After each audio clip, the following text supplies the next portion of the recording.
남편을 먼저 떠나보내고 10년 김말자 75의 하루는 규칙적이었다.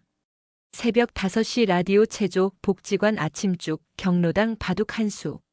말자는 오롯이 혼자가 되는 시간에만 작아졌다. 그때 복지관 탁구대 옆에서 그를 만났다. 박도현 35. 봉사자 명찰을 달고 있었지만 손놀림은 숙련된 직업인 같았다. 어머님, 라켓은 이렇게 잡으시면 손목이 덜 아파요. 그의 말투는 공손했고 눈웃음은 따뜻했다. 한겨울 냉수처럼 차갑던 말자의 마음에 미지근한 온기가 스며들었다. 도연은 자연스럽게 말자의 동선을 배웠다. 비 오는 날엔 대신 약국에 들렀고 계단 앞에선 팔을 내밀었다. 요즘 무릎 괜찮으세요?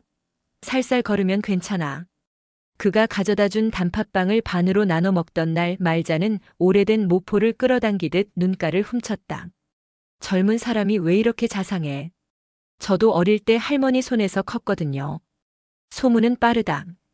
경로당 사람들은 수군댔다. 그 총각, 별난 총각이야. 80살 어머니한테 왜 저리 친절할까? 말자는 못 들은 척했다. 자식들은 타지에서 바빴다. 통화 끝마다 다음에 올게요라는 약속이 흩어졌다. 불 꺼진 저녁 식탁에서 말자는 젓가락을 내려놓곤 그 약속에 파편을 줍듯 혼잣말을 했다. 다음에는 언제 오냐? 봄이 오고 도연은 갑자기 직업을 밝혔다. 소규모 IT 외주 일을 한다며 노트북 스크린 속 그래프와 코드를 보여줬다. 말자는 화면이 아닌 그의 얼굴을 봤다. 도연아, 넌 나한테 왜 이렇게 잘하니? 좋아서요. 어머님이. 그 말은 오래 닫혀있던 창문을 열었다. 바람이 스며들자 말자는 의외로 덜 춥다는 걸 알았다. 결혼 이야기는 그 다음 주에 나왔다. 도연은 숫자를 앞세우지 않았다. 나이 차이는 남들이 정한 선이에요. 저는 사람으로 어머님을 좋아합니다. 말자는 두 손을 모아 무릎 위에 올렸다. 오래 망설이던 질문을 꺼냈다. 내가 늙은 몸이야. 함께 늙을 수 있다면 그게 제 젊음의 쓸모예요. 그는 답을 알고 있는 사람처럼 잔잔히 말했다. 혼인신고는 빠르게 진행됐다. 작은 예식장에서 꽃바구니 몇 개와 축의금 봉투가 오갔다. 사진사 셔터가 짧게 반짝였고 말자는 생전 처음 웨딩드레스 흉내인 아이보리 재킷을 걸쳤다. 거울 속 주름 많은 얼굴이 어쩐지 환했다. 참 사람이란 게. 그녀는 중얼거렸다. 그 순간만큼은 외롭지 않았다. 그날 밤 장남 성민에게 전화가 왔다. 엄마 지금 뭐 하시는 거예요? 화면 너머 분노가 튀었다. 사람은 나이를 먹을수록 판단이 흐려져. 그 남자 우릴 아버지 유산 노린다고 욕하는 사람들 있어요. 내가 나랑 밥을 마지막으로 먹은 게 언제냐? 말자의 목소리가 낮게 떨렸다. 내가 어제도 오늘도 혼자였다. 그런데 누군가는 내 의자를 땡겨주었고 내 손을 잡아주었다. 그게 전부다. 통화는 싸늘하게 끊겼다. 밤 공기가 깊어지자 도연이 따뜻한 차를 건넸다. 걱정 마세요. 제가 욕을 다 받을게요. 말자는 컵을 감싸쥐었다. 열이 손바닥에서 심장으로 옮겨 붙었다. 같이 받자. 좋은 것도 나쁜 것도. 그녀는 천천히 말했다. 그 말에 도연의 눈빛이 잠깐 흔들렸다. 마치 오래 기다려온 주문이 정확히 발음되었을 때처럼. 사위가 집에 들어오고 달력이 한 장 넘어갔다. 도연은 부엌에 익숙해졌다. 된장을 덜고 식용유를 아껴 쓰고 냉장고에 들어갈 그릇 뚜껑을 꼭 눌렀다. 말자가 싫어하던 잡채의 단맛을 줄였고 약봉투에 요일 스티커를 붙였다. 동네 슈퍼 사장은 속으로 혀를 찼다. 저 남자 손이 야무지네. 그래도 어딘가 수상해. 성민 부부는 주말마다 번개처럼 들이닥쳤다. 며느리 지영이 빙긋 웃으며 물었다. 도현 씨 어디서 일하세요? 외주 개발이요. 프로젝트마다 달라서 설명이 길어요. 그는 말끝을 흐렸다. 지영은 미소를 굳힌 채 손톱을 매만졌다. 그런데 통장 거래 내역은 어떻게? 엄마 연금은 엄마 명의로 나가죠? 말자가 끼어들었다. 그만해라. 내가 다 안다. 지영은 얌전히 고개를 끄덕였지만 눈끝은 매섰다. 저녁 도연은 말자의 휠체어 보조 손잡이를 점검했다. 비 올 때 미끄러지면 위험해요. 말자는 웃었다. 자식이 해주던 말이야. 이젠 제가 하죠. 그의 말은 짧았지만 단단했다. 말자는 소파에 기대어 눈을 감았다. 멀지 않은 곳에서 오랫동안 잊었던 살냄새가 났다. 타인의 체온이 집을 사람 사는 곳으로 만든다는 사실을 그녀는 무심코 만지던 쿠션의 촉감에서 배웠다. 그럼에도 불안은 틈을 찾는다. 동네 복지관에서 만난 최만복 노인이 조심스레 입을 열었다. 저 총각 전에 다른 동네에서도 봤어. 홀몸 할머니랑 같이 다니더니 어느 날 사람들한테 욕 푸짐하게 먹고 사라졌지. 말자는 웃어넘기려 했지만 가슴이 콕 찔렸다. 사람 일 모르는 거지. 만복은 고개를 끄덕였으나 눈빛은 경고였다. 사람은 변해도 습관은 잘 안 변혀. 그날 밤 말자는 도현에게 물었다. 내가 전에 누구와 살았다지? 잠깐 뜸이 들었다. 함께 지내던 어르신이 있었어요. 아들들이 모두 외국에 계셨죠. 돌아가시고 나서 정리가 엉망이라 욕을 좀 먹었습니다. 그는 고개를 숙였다. 제가 더 잘했어야 했어요. 말자는 그 말이 마음에 부드럽게 박히는 걸 느꼈다. 잘못을 말로 다듬는 솜씨가 매끈하다는 것도 그 매끈함이 때로 칼날이 된다는 것도 아직은 몰랐다. 며칠 뒤 도연은 은행 앱을 설명했다. 어머님, 요즘은 공과금 자동이체가 편해요. 제가 등록해 둘게요. 말자는 고개를 끄덕였지만 지문을 찍는 손이 잠깐 멈췄다. 내가 모르는 건 싫다. 같이 하죠. 모든 비밀번호 어머님만 아세요. 그는 태연했다. 그 담담함이 오히려 방심을 불렀다. 신뢰는 그렇게 서랍에 넣은 인감 도장처럼 조금씩 자리를 내주고 있었다. 주말 가족 회의가 열렸다. 성민은 서류를 탁자에 던졌다. 엄마 집 근저당 설정 왜 바꾸셨어요? 말자는 서류를 제대로 읽지 못했다. 작은 글자가 춤을 추었다. 도현이 대신 설명했다. 대출 이자율이 낮아져서 갈아탄 겁니다. 어머님 서명은 다 동의받고 진행했고요. 지영이 웃음을 삼켰다. 동의? 누가? 언제? 말자는 두 사람 사이에서 한숨을 쉬었다. 내가 했다. 회의는 소득 없이 끝났다. 말자는 방으로 들어가 문을 닫았다. 어둠 속에서 오래전 남편의 손을 떠올렸다. 늘 무뚝뚝했지만 도장 잘 챙겨라며 집 안 서류를 끌어안던 손. 말자는 불 꺼진 방에서 조용히 말했다. 나는 내 도장을 어디에 두었더라. 비 오는 월요일 도현은 우산 2개를 챙겼다. 어머님 구청 가요. 기초연금 확인하셔야죠. 말자는 비닐우비를 입고 따라 나섰다. 구청 민원실은 붐볐다. 도현이 번호표를 뽑고 창구 앞에서 서류를 꺼냈다. 위임장 초안, 대리수령 신청서, 전자적 본인 확인 동의서까지 매끈하게 준비돼 있었다. 어머님, 여기 이 줄에 서명만 하시면 됩니다. 말자는 볼펜을 들었다가 멈췄다. 이렇게 많은 걸 내가 다 알아야지. 그래서 제가 읽어드리는 거예요. 그는 또박또박 조항을 읽었다. 의심이 고개를 들 때마다 설명은 적절히 길고 친절했다. 은행에 들렀을 때 창구 직원이 미세하게 눈을 치켜떴다. 어르신, 대리인 지정은 신중하셔야 합니다. 말자가 머뭇거리자 도연이 낮게 웃었다. 당연하죠. 임시 지정입니다. 한시적. 그의 목소리는 직원의 경계를 살짝 누그러뜨렸다. 서류 봉투가 깔끔하게 닫히는 소리 그 안에 나중이 들어앉았다. 집에 돌아오자 도연은 문서함을 정리했다. 파우치 안쪽에 긴급 스티커, 서랍엔 라벨, 파일마다 색으로 구분. 말자는 그 질서가 마음에 들었다. 내가 오고 나선 집이 말끔해졌다. 깔끔하면 실수도 줄어요. 도연은 말자의 인감도장 케이스를 들어보였다. 이건 제가 따로 금고에 넣을게요. 혹시 분실되면 큰일이니까. 말자는 잠깐 멈칫했지만 곧 고개를 끄덕였다. 금고 비밀번호는 말자가 정했다. 그러나 키패드를 누르는 손등을 도연은 무심한 표정으로 2번 봤다. 밤늦게 도연은 베란다에서 누군가와 통화를 했다. 응, 진행 중.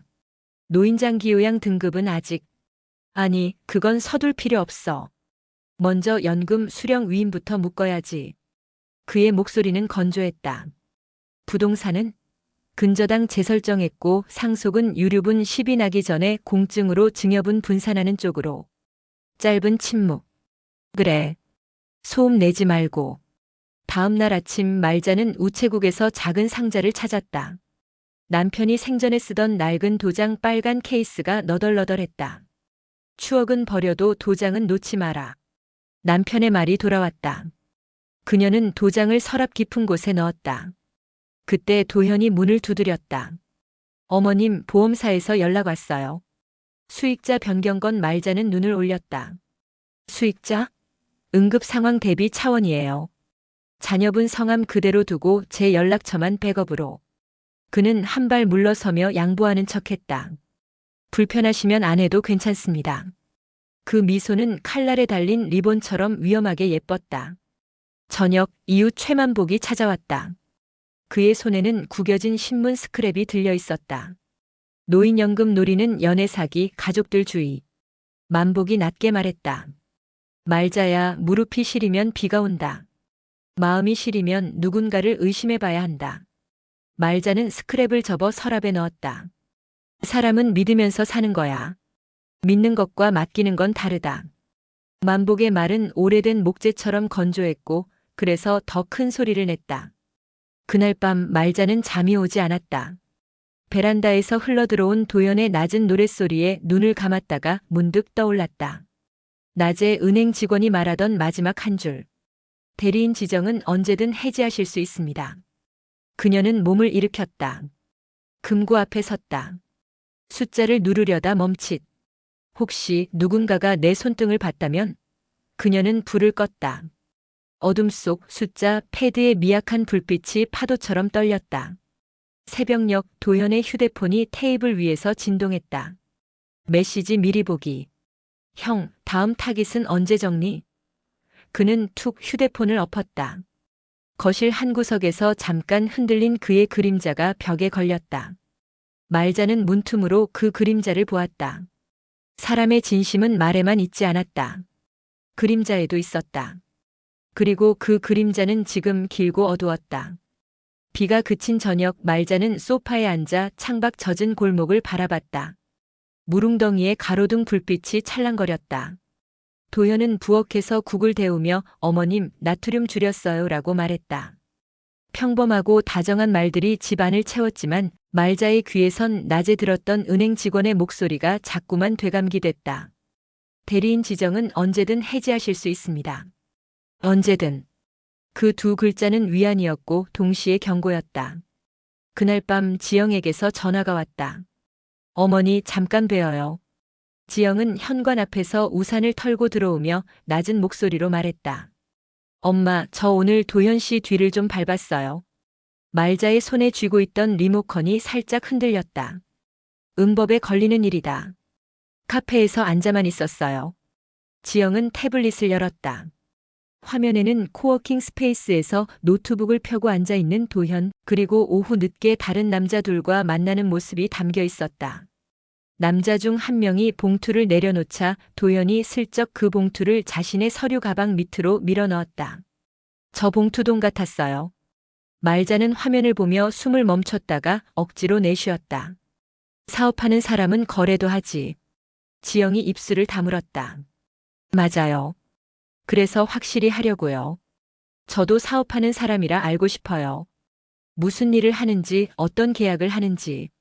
지영은 가방에서 또 다른 사진을 꺼냈다. 도현이 낡은 오피스텔 문 앞에서 초인종을 누르고 들어가는 장면, 한참 뒤 다른 젊은 여자와 함께 나오는 장면. 여자의 팔에 그의 손이 한 번 얹혔다. 지영은 단정하게 말했다. 오해일 수도 있어요. 그러나 어머니 돈과 집이 걸렸다면 오해일 수도라는 말로 넘어가면 안 돼요.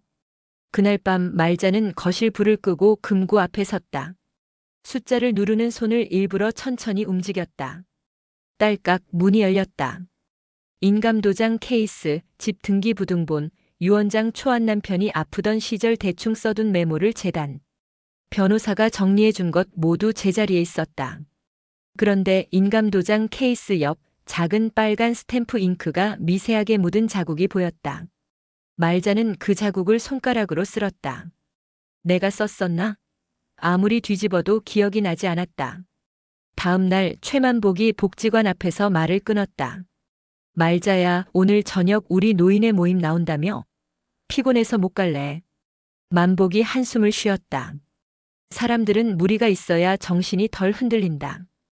혼자 있으면 생각을 낳는다. 말자는 그럼 내 생각도 내 자식이지라며 웃으려 했지만 웃음은 금방 흩어졌다. 집으로 돌아오니 도현이 전화 중이었다. 네, 어머니랑은 문제 없어요. 네, 이번 건도 깨끗하게 끝낼 겁니다.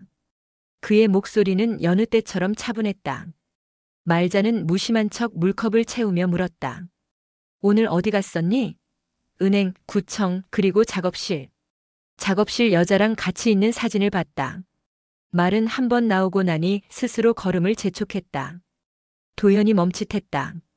클라이언트였어요. 계약서 검토. 내가 여자를 만나는 건 상관없다. 다만 내 집에 내가 들어와 있는 동안 내 돈과 내 이름은 건드리지 마라. 말자의 목소리는 낮았지만 단단했다. 그날 밤 말자는 지영에게 문자 한 줄을 보냈다. 너 말이 맞을 수 있다. 하지만 아직 아니다. 내가 먼저 확인하마. 그리고 스스로에게도 보이지 않는 줄을 묶었다. 의심은 내 곁에, 판단은 내 손에. 잠이 들 무렵 거실에서 약한 불빛이 새어나왔다. 도현이 노트북 자판을 두드리고 있었다. 화면에 붙은 포스트잇 상속 공증 연락처 업데이트 수익자 백업. 말자는 문틈 사이로 작은 숨을 삼켰다. 의심의 그림자는 어둠 속에서 길어졌고 새벽이 올수록 더 깜깜해졌다. 주말 저녁 성민과 지영, 그리고 둘째 딸 가족까지 모였다. 식탁에는 찌개가 끓었지만 수저는 들어 올려지지 않았다. 도현은 자리를 피해 부엌에서 접시를 정리했고 지영은 태블릿을 중앙에 놓았다. 어머니, 짧은 녹음 한 번만 들어주세요. 재생 버튼을 누르자 낮은 술집 소음과 함께 도현의 목소리가 흘렀다. 곧 한탕 크게 치고 떠날 거야. 이번엔 깔끔하게. 이어 여자의 웃음소리. 연금 받는 날만 잘 잡아. 서류는 이미 준비됐지. 말자의 얼굴이 흑빛으로 변했다. 그러나 곧 도현이 나와 녹음을 듣더니 한숨을 쉬며 손을 들었다. 그날 취했어요. 투자자들 앞에서 허풍 떤 겁니다. 죄송합니다. 지영이 쏘아붙였다. 투자자? 술집? 한탕이란 단어? 도현은 고개를 숙였다. 어머니 보호하겠다는 마음이 앞서 경솔했어요. 제가 어머니보다 먼저 욕을 먹겠습니다. 성민이 기다렸다는 듯 서류 봉투를 꺼냈다. 이건 도현 씨 주민등록 초본과 전과 기록 회보서. 사기, 보이스피싱 연루 혐의로 약식 기소된 전력. 벌금형. 피해자 다수 노인. 말자는 의자 등받이를 움켜쥐었다. 도현의 눈빛이 처음으로 흔들렸다. 그는 억지 웃음을 지었다. 청년 시절입니다. 친구에게 명의를 빌려줬다가 그 뒤론 봉사활동으로 죗값 갚고 성민이 탁자를 두드렸다. 그 봉사활동이 우리 엄마에게 접근하는 워밍업이었겠지. 공기가 찢어졌다. 말자가 떨리는 손으로 물컵을 들었다가 내려놓았다. 도현아, 내가 한 말들 어느 게 진짜니?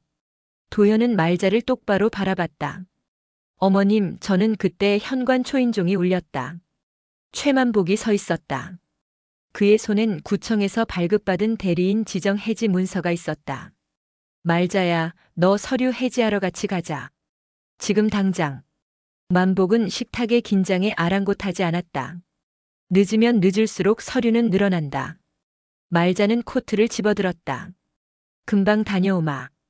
도현이 막아서려 하자 성민이 가로썼다. 비키세요. 그 순간 도현의 눈빛이 단단히 식었다. 손등에 힘줄이 드러났다. 가족이 이렇게까지 하시겠다면 그는 한 발 물러났다. 다녀오세요. 대신 돌아오시면 제 얘기도 끝까지 들어주세요. 구청 밤창구는 조용했다. 담당자가 확인 도장을 쿵 찍는 소리가 유리 칸막이에 울렸다. 어르신, 대리인 지정은 해지되었습니다. 말자는 고개를 숙여 인사했다. 돌아오는 길 만복이 말했다. 의심은 논쟁이 아니고 행동이다. 말자는 작게 웃었다. 그래. 오늘은 행동했다. 집에 도착하자 도현이 현관 앞에서 기다리고 있었다. 표정은 담담했지만 눈밑 그림자가 더 진해졌다. 어머님, 저를 못 믿으시겠다면 내일부터 전셋집 알아보겠습니다. 말자는 대답하지 않았다. 대신 거실로 들어가 소파에 앉아 한참을 가만히 있었다. 의자 나무결만 쓰다듬으며 곧이어 도현의 휴대폰이 울렸다. 형, 일정 당겨. 할머니 흔들림. 도현은 화면을 끄고 깊게 숨을 들이켰다. 아직 끝나지 않았다. 그의 마음은 그렇게 결론지었다. 이틀 후 아침 도현은 말자에게 웃으며 말했다. 어머님 병원 가요. 정기검진 예약했어요. 병원 접수대에서 그는 침착하게 서류를 제출했다. 보호자 서명란에 그의 이름이 적혔다. 혈압, 혈당, 인지기능 간단 검사가 이어졌다. 의사가 최근 기억이 가끔 흐릿하신가요? 묻자 말자는 사람이 다 그렇지라고 답했다. 도현이 그 대답 위에 부드럽게 덧칠했다. 혼동하실 때가 종종 있어요. 검진이 끝난 뒤 도현은 병원 카페에서 휴대폰으로 무언가를 신청했다. 성년후견 사전 상담. 화면엔 고령자 재산 보호를 위한 제도라는 설명이 떴다. 그는 창을 닫고 보험사 앱으로 넘어갔다. 수익자 정보 백업 연락처 추가. 전에는 백업이라며 말자에게 보여주던 화면, 이번엔 조용히 제출 버튼을 눌렀다. 저녁 도현은 서랍장 안쪽에 숨겨둔 작은 지퍼백을 꺼냈다. 얇게 뜬 인감도장면에 젤라틴 전사. 며칠 전부터 그의 손길이 닿았던 잉크 자국의 이유. 그는 전사를 한 번 더 눌러보며 중얼거렸다. 이제 마지막. 다음 날 새벽 그는 은행 업무 시간 전에 예약을 걸었다. 자동이체 계좌 전환연금 대리수령 계좌 추가. 그러나 빈틈은 뜻밖의 곳에서 생겼다. 그날 오후 말자가 약봉투를 떨어뜨리자 도현이 허리를 숙여 주우며 금고 앞 카펫이 살짝 들린 걸 보지 못했다. 말자는 카펫 아래에 작게 접은 쪽지를 넣어두었다. 금고 비번 임시 변경 오늘 날짜. 그녀는 최만복의 말대로 의심을 행동으로 만들었고 자신의 나이든 서툼을 장점으로 바꿨다. 늙은 사람은 잊는다. 그래서 적는다. 그래서 바꾼다. 은행 창구 도현은 서류를 내밀었다. 대리인 추가요. 직원이 서류를 넘기다 고개를 들었다. 인감도장 인형이 다릅니다. 어르신이 바꿨나 봐요. 모르셨네. 도현은 미소를 지었지만 직원의 표정은 변하지 않았다. 어르신 본인과 통화하겠습니다. 도현은 주머니에서 휴대폰을 빼내며 쓴웃음을 삼켰다. 빨라졌네. 그는 플랜 B로 넘어갔다. 그럼 이체는 취소하고 상담 예약만 할게요. 집에 돌아오니 성민이 거실에서 서류를 펼치고 있었다. 엄마, 부동산 등기부에 이상한 기재가 생겼다가 취소된 흔적이 있어. 도현의 눈이 번쩍했다. 은행에서 튕긴 서류가 여기로. 성민이 곧장 외쳤다. 도현 씨, 더 가면 형사건 된다. 도현은 어깨를 으쓱했다. 형사건이든 뭐든 가족이 서로 고소하는 꼴은 안 보고 싶네요. 밤 말자는 도현에게 말했다. 내일은 너와 나 둘이만 말하자. 도현은 고개를 끄덕였다. 좋아요. 마지막으로 제 얘기를 들어주세요. 그의 목소리는 다시 부드러워졌고 눈빛은 다시 따뜻해졌다. 사람은 결국 사람의 온기에 약하다. 그 사실을 그는 누구보다 잘 알고 있었다. 그리고 바로 그 약점을 마지막으로 겨눌 생각이었다. 집 한가운데 식탁 위에 노트북, 녹음기, 서류철이 놓였다. 말자, 성민 부부, 둘째 딸 최만복까지 모두 앉았다. 도현은 의자 등받이에 천천히 몸을 기댔다. 시작하시죠. 지영이 먼저 입을 열었다. 전과 기록, 거래 내역, 그리고 오늘 은행에서 반려된 서류. 여기에 도현 씨의 두 번째 휴대폰에서 백업받은 메시지까지. 화면에 채팅창이 떠올랐다. 형 타깃집 등기 특약 가능 도현 인감 확보 완료 형 연금일 체크 도현 대리인 지정 해지됨 플랜 B로 전환. 말자는 숨을 훅 들이켰다. 두 번째 휴대폰? 지영이 고개를 끄덕였다.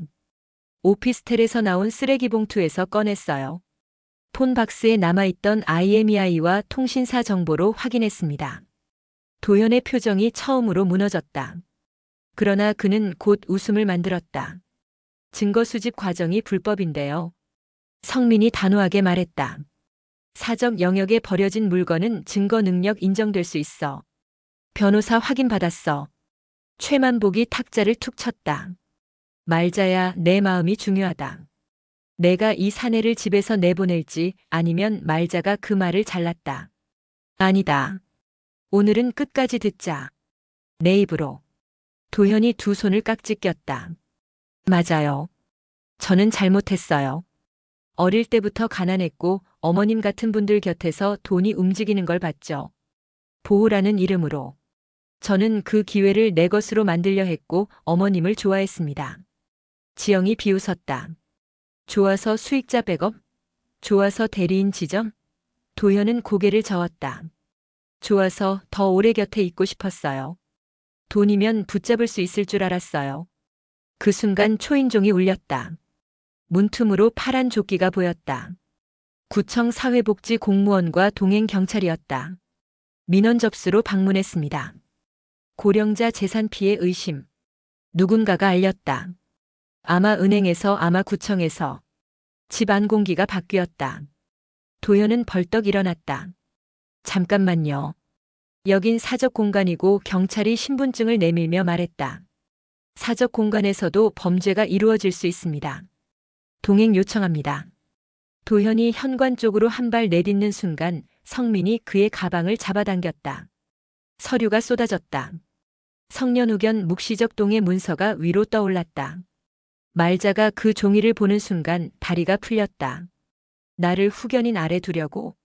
도현이 숨을 몰아쉬었다. 어머님, 제가 지켜드리려고. 말자의 목소리가 낮고 또렷하게 가로질렀다. 지킨다며 나를 지우려 했구나. 순간 도현의 표정에서 마지막 가면이 떨어졌다. 그래요. 돈이에요. 연금, 집, 보험. 세상은 돈으로 움직여요. 그는 자조적으로 웃었다. 어머님도 아시잖아요. 외로움도 결국 돈으로 메우려 했잖아요. 말자가 천천히 고개를 저었다. 나는 돈으로 배가 고팠던 게 아니다. 손을 잡아줄 사람이 필요했을 뿐. 그녀는 의자에서 일어나 경찰을 향해 말했다. 데려가세요. 현관에서 도현이 마지막으로 돌아봤다. 어머님 진심으로 따뜻했어요. 그 말은 이상하게 비겁했고 그래서 더 슬펐다. 문이 닫히자 거실엔 고요가 내려앉았다. 말자는 손등으로 눈을 훔쳤다. 내가 너무 늦게 배웠다. 최만복이 고개를 저었다. 늦게라도 배운 게 안 늦은 거다. 성민이 어색하게 다가와 어머니의 어깨를 감쌌다. 말자는 그 손을 받아들이며 속삭였다. 다음에는 약속을 지켜다오. 며칠 뒤 경찰서 조사실에서 도현의 공범 정황이 확인됐다. 형이라 불리던 남자는 노인 상대 사기단의 중간책이었다. 도현은 초범이 아니었고 혐의를 일부 인정했다. 그러나 이미 빠져나간 자금이 있었다. 보험 환급금 일부, 자동이체로 흘러나간 소액 다건 눈에 띄지 않게 잘게 쪼갠 흔적. 검찰의 범죄 수익 환수 절차가 시작됐고 은행의 이상 거래 탐지 시스템 FDS이 움직였다. 돌아오는 돈도 있었지만 돌려받지 못하는 돈도 분명히 존재했다. 말자는 며칠간 집 밖으로 나가지 않았다. 거실 창틀에 앉아 골목을 내려다봤다. 한낮인데도 바람이 쌀쌀했다. 지영이 찾아와 장바구니를 놓고 갔다. 엄마, 이번 주는 제가 와요. 다음 주는 둘째가. 성민이 고개를 숙였다. 죄송해요. 말자는 고개를 저었다. 미안해야 할 건 나도다.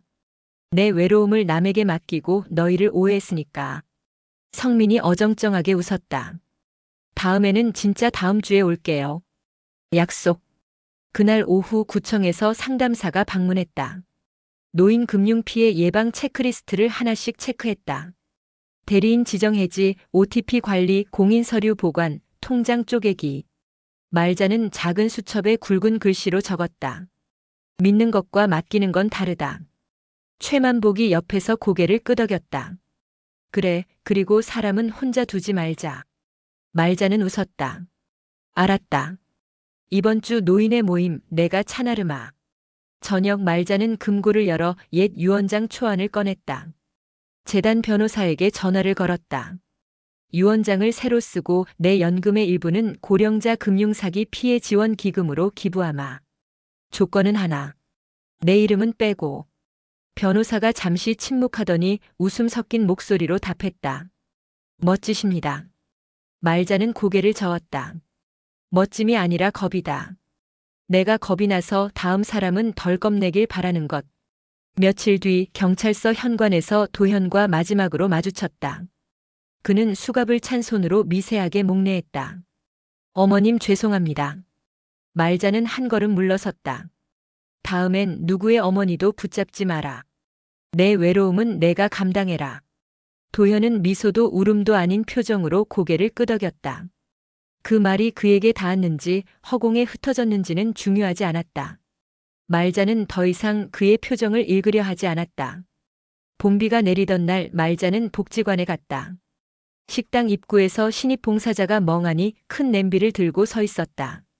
그거 저기 받침대 위에 놓으렴. 허리 다친다.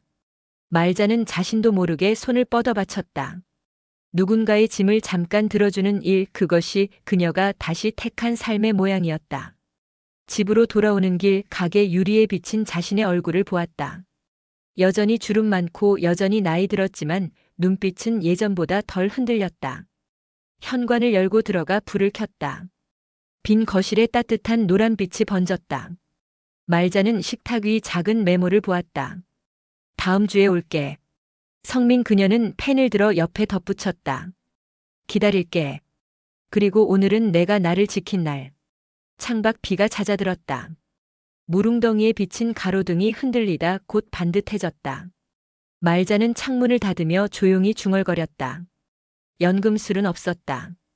있었던 건 외로움을 돈으로 바꾸려는 나쁜 마술뿐. 그녀는 덧붙였다. 내 노년의 마술은 사람을 다시 사람으로 믿는 일. 그리고 작은 미소를 지었다. 붕괴의 끝에서 삶은 다시 시작되었다.